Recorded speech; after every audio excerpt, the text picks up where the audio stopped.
And what I want to do is take some different pitches from the key of C and put them on the top 4 strings of the guitar, and I want to illustrate something graphically, because to describe this stuff is abstract until you hear sound.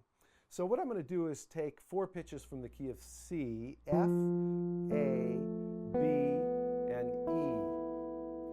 And I'm placing those on the top 4 strings. And all I'm going to do at this point is change the note that's emphasized on the bottom.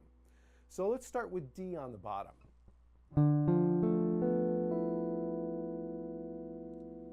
Okay, when I play that sound, it sounds sad to me. It's difficult to ascribe words to this stuff, but I would say that's a darker sound.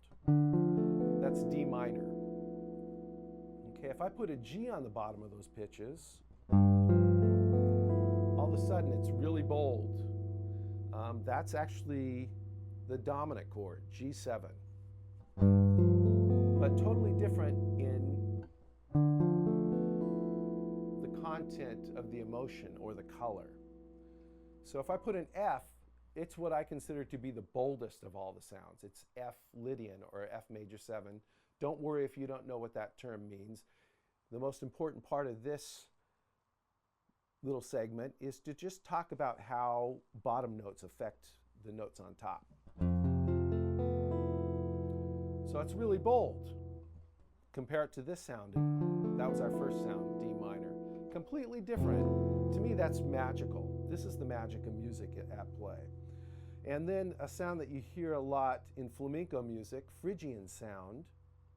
I'm going to put an E on the bottom of these pitches.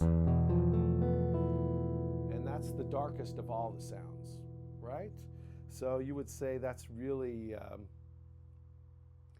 that's doomsday right there. But right next to it is the brightest sound.